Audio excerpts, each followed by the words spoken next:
வணக்கம். நற்பவி ஹெல்த் டிப்ஸில் நம்ம இன்றைக்கி பார்க்கக்கூடியது நோய் எதிர்ப்பாற்றலை மேம்படுத்த எளிய வழிமுறைகள் என்ன அப்படின்றத தான் பார்க்க போகிறோம். தினமும் ஒரு மூலிகை பானம் இல்லைன்னா ஒரு கஷாயம் குடிக்கணும்.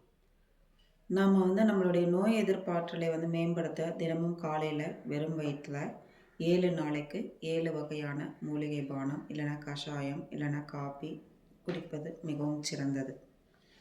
இதுக்கு செலவும் ரொம்ப குறைவு தான். ஆனால் அதனுடைய பலன் நம்ம உயிரையே காக்கும் அளவுக்கு பெரியது.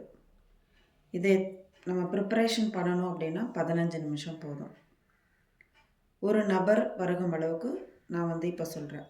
ஞாயிற்றுக்கிழமை அருகம்புல் சாறு இல்லைன்னா கஷாயம், திங்கக்கிழமை நெல்லிக்காய் கருவேப்பிலை சேர்த்து சாறு, செவ்வாய்க்கிழமை கற்பூரவள்ளி கஷாயம், புதன்கிழமை வள்ளலார் காயக்கல்ப மூலிகை கஷாயம், வியாழக்கிழமை வெற்றிலை கஷாயம், வெள்ளிக்கிழமை மும்மூலிகை சாறு, சனி தூதுவளை இல்லைன்னா துளசி கஷாயம்.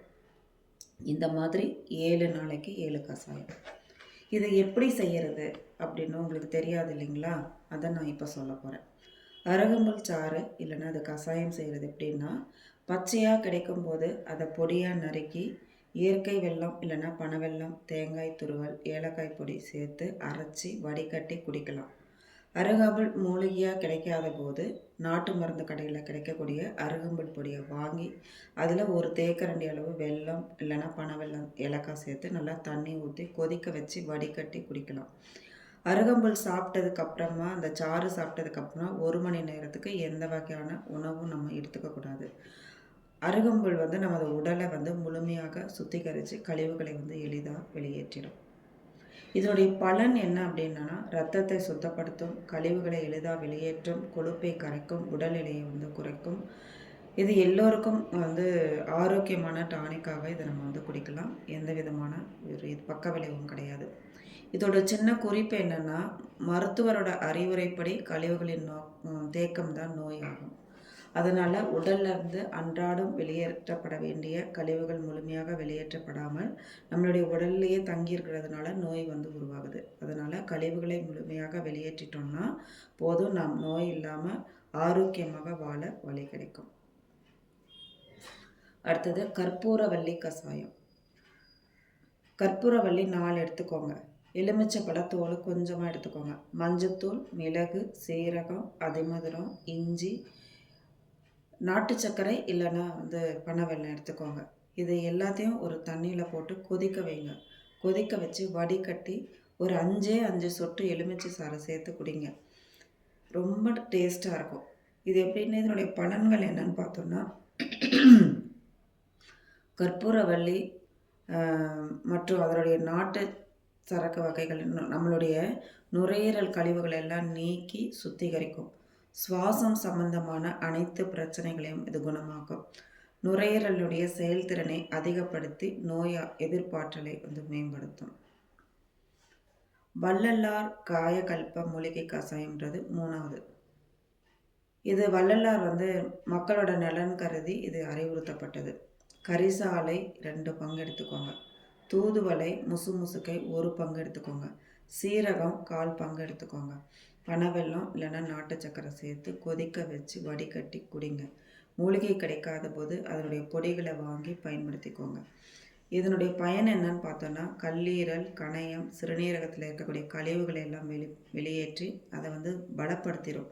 நினைவாற்றலை பெருக்கும். மஞ்சள் காமாலை, நீர்க்கோவை, காய்ச்சல் குணமாகும். மலச்சிக்கலை போக்கும்.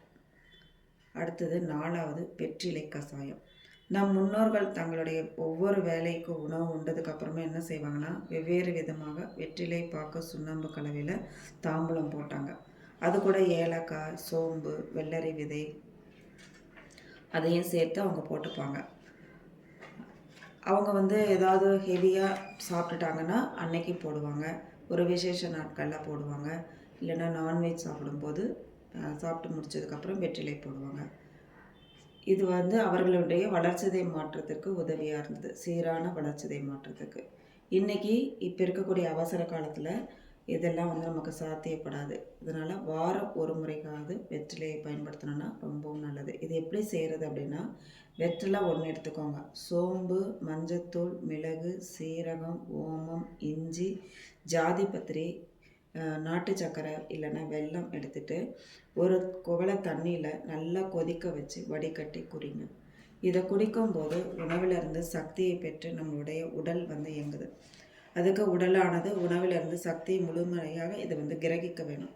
அதுக்காக தான் ஜீரண உறுப்புகளை சீராக செயல்படணும். இந்த கஷாயம் ஜீரண சக்தியை வந்து அதிகரிக்குது.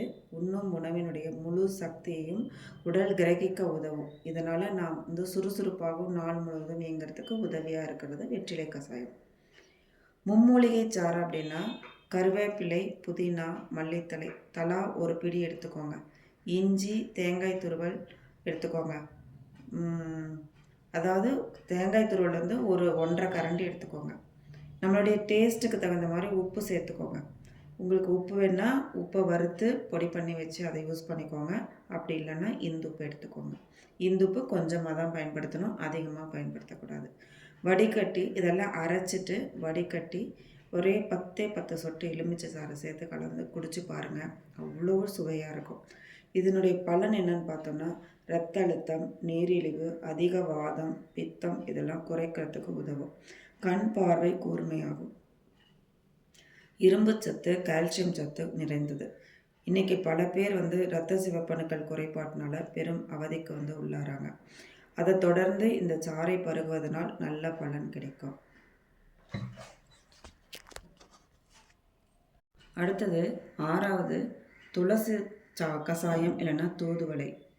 தூதுவளை 10 எடுத்துக்கோங்க. அப்படி இல்லைன்னா துளசி ஒரு 20 இலை எடுத்துக்கோங்க. ஜாதிக்காய் கொஞ்சமாக எடுத்துக்கோங்க. கிராம்பு, பட்டை, மிளகு, சீரகம் எல்லாம் கிராம்பு 1, பட்டை 1, மிளகு கொஞ்சம், சீரகம் கொஞ்சம் எடுத்துக்கோங்க.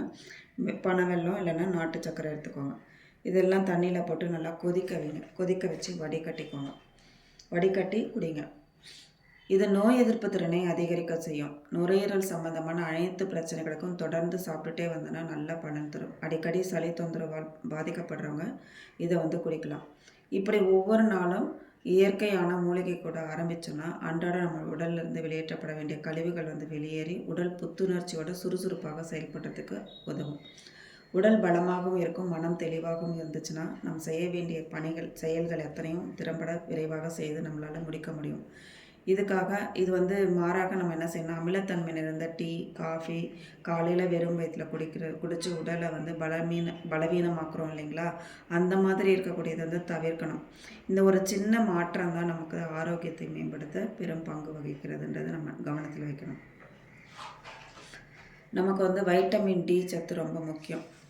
வைட்டமின் டி சத்து ரொம்ப முக்கியம். எப்படின்னா நோய் எதிர்ப்பாற்றலை மேம்படுத்தவும் அதை பேணி காக்கவும் வைட்டமின் சத்து ரொம்ப இன்றியமையாதது.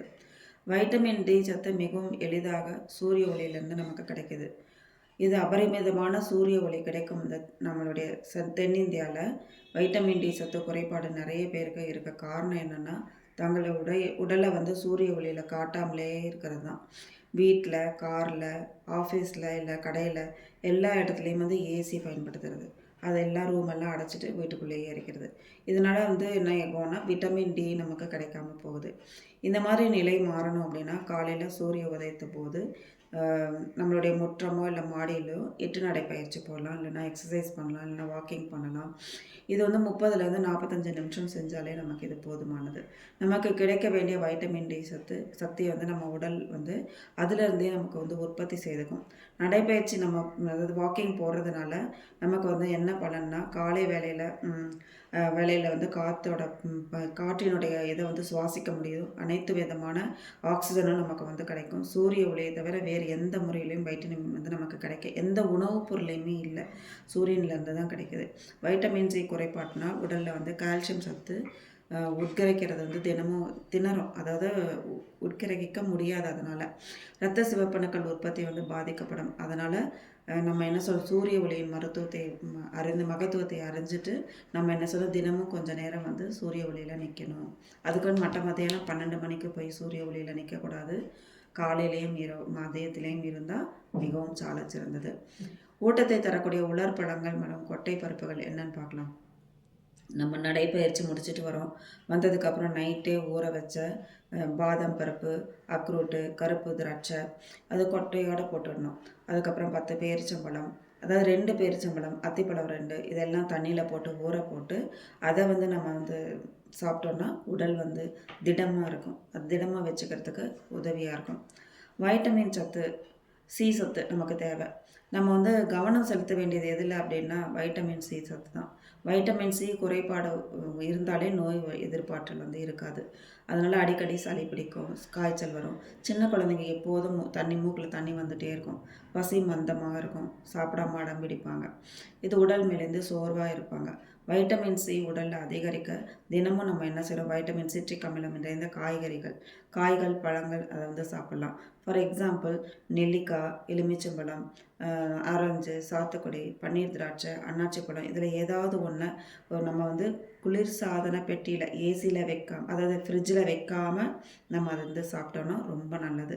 பழங்கள்ல இருந்து பழச்சாறு சாப்பிடணும் அப்படின்னா அதுக்கு பங்கு நீரை கலந்து நம்ம தேன் அல்லனா நாட்டு சர்க்கரை கலந்து நம்ம வந்து வெள்ளை சர்க்கரையை தவிர்க்கிறது ரொம்ப ரொம்ப நல்லது.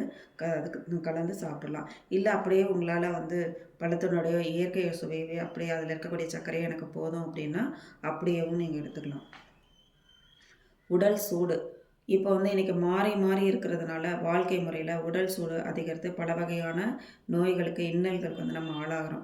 அப்போது நம்ம குளிர்சாதன அறையில் இருந்துட்டு குளுமையாக இருந்துக்கணும் அப்படின்னு நம்ம நினச்சிட்ருக்கோம். அது ஏசிலேயே எப்பணும் இருக்கணும், அப்போ தான் சில்லுன்னு இருக்கும், வெயிலே நமக்கு படக்கூடாது, சூடு படக்கூடாது அப்படின்னு நினைக்கிறோம். ஏசி காற்றுக்கு மேலே தோலுக்கு மட்டும்தான் குளுமை. உடலுக்கு முற்றிலும் அது வந்து என்ன தெரியும்னா மேல் மட்டும் சில்லுன்னு இருக்கும், உள்ளே வந்து சூடாக இருக்கும். அப்போ சூடுனால என்னாகும், தோல் வந்து என்ன செய்யும், வறட்சி ஆகிடும்.